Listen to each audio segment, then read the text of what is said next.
ஓம் சக்தி. தென்னார்காடு மாவட்டத்தில் உள்ள திராசு என்ற குக்கிராமத்தில் உள்ள அன்பர் ஒருவர் அன்னையிடம் மாறாத பக்தி கொண்டவர். அந்த ஊர் வார வழிபாட்டு மன்றத்திலும் சித்தர் பீடத்திலும் ஓடி ஆடி தொண்டு செய்கிறவர்.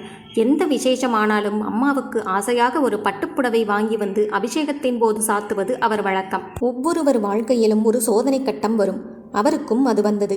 3/5/91 வெள்ளிக்கிழமையன்று இரவு திடீரென்று உடலில் தாங்க முடியாத எரிச்சல்.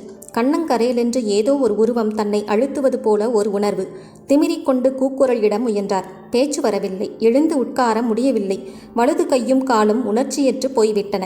அவர் முனகல் சப்தம் கேட்டு விழித்த வீட்டார் அவர் நிலைமையை பார்த்து பதறிப்போய் ஒரு டாக்ஸி எடுத்து ஆஸ்பத்திரிக்கு அழைத்துச் சென்றனர். அங்குள்ள டாக்டர் இவரை நன்றாக பரிசோதித்துவிட்டு மூளைக்கு செல்லும் இரத்த குழாய் சிறுத்து மெலிந்து விட்டது, இவருக்கு நினைவு திரும்பவே 15 நாள் ஆகும் என்று கூறிவிட்டார்.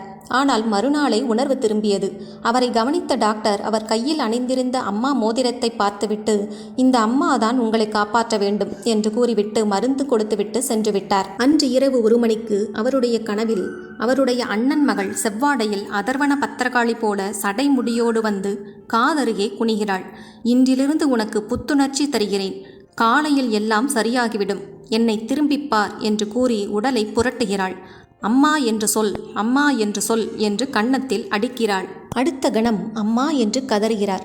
கை காலை அசைத்தார். இரண்டும் உணர்ச்சி பெற்றன. உடனே அவருடைய மனைவியை எழுப்பினார். இதை பார்த்து அதிசயித்து டாக்டரை அழைத்து வந்தார் அவர் மனைவி.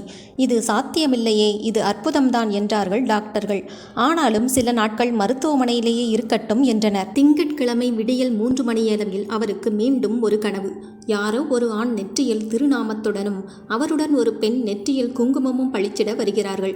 இவர் நீங்கள் யார் என கேட்கிறார். அந்த பெண்மணி நான் இவருடைய தங்கை, இவர் என்னுடைய சகோதரன் என்று சொல்லிவிட்டு இருவரும் அவருடைய இரு பக்கங்களில் நின்று அவருடைய கையை பிடித்து கைத்தாங்களாக அந்த அறையில் நடத்தி சென்று பின் அவரை படுக்க வைத்து இரு கால் முட்டிகளிலும் உதைத்து தட்டி கொடுத்துவிட்டு மறைகின்றனர். கனவு கலைகிறது. விழித்து கொண்ட அவர் அருகிலிருந்த மனைவியை எழுப்பி அவர் துணையோடு நடந்து பார்க்கிறார். லேசாக நடக்க முடிகின்றது.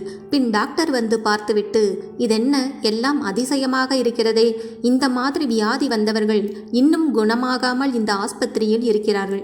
இந்த வியாதி வந்தால் ஏதாவது ஒரு அவயம் செயலிழந்து போகும். உங்களைப் போல ஒரு கேஸை இதுவரை நாங்கள் பார்த்ததே இல்லை என்று கூறி புதன்கிழமை வீட்டிற்கு செல்லலாம் என்றனர். ஆனால் உறவினர்களும் நண்பர்களும் கட்டாயப்படுத்தி இன்னும் 1 வாரம் மருத்துவமனையிலேயே தங்க வைத்தனர். 1 வாரம் கழித்து வீடு திரும்பிய அவர் தன் வீட்டிற்கு பக்கத்திலிருந்த வார வழிபாட்டு மன்ற கட்டிடத்தில் மறு வியாழக்கிழமை உறங்கிக் கொண்டிருந்தார். அன்று செவ்வாடையுடன் அம்மா அவர் கனவில் தோன்றி, மகனே, உன் மூளை கலங்கும் அளவிற்கு வேலை நடக்கின்றது. இனிமேல் உன்னை யாரும் நெருங்க விடமாட்டேன். உனக்கு செய்வினை வைத்திருக்கிறார்களடா, கவலைப்படாதே, நான் பார்த்து கொள்கிறேன். மகனே, நீ வழக்கமாக உன் வீட்டிற்கு திருஷ்டி கழிப்பது போல் கழிக்காமல் நான் சொல்வது போல் செய். அமாவாசை கழிந்து ஒரு வெள்ளிக்கிழமையன்று வளர்பிறை நாளில் நான் கூறுவது போல் வீட்டிற்கு திருஷ்டி கழிக்க வேண்டும். ராகு காலத்தில் 10 to 12 மணிக்குள் செய்ய வேண்டும். 108 எலுமிச்சம்பழம் எடுத்துக்கொள். உன் வீட்டின் வாசல் படியில் 54, தோட்டத்தின் வாசலில் 54 பழம் பிழிய வேண்டும். பழத்தின் சாற்றை ஒரு தட்டில் சேகரித்து உன் வீட்டின் 4 மூலைகளிலும் தெளிக்க வேண்டும். ஒரு 4 பேர் பார்க்குமாறு இதை செய்ய வேண்டும். நான் சொன்னபடி செய், மற்றவற்றை நான் பார்த்து கொள்கிறேன் என கூறி மறைந்துவிட்டாள் அன்னை. அன்னையின் அருள் பாலிப்பு ஒருவருக்கு எந்த வடிவத்திலும் வரலாம். இந்த சம்பவத்தில் இவருக்கு கனவிலேயே அன்னை நோய் தீர்த்தாள். ஆடை தானம் செய்தால் கொடிய நோய் நொடிகளிலிருந்து தப்பலாம் என்று சாத்திரங்கள் சொல்லுகின்றன.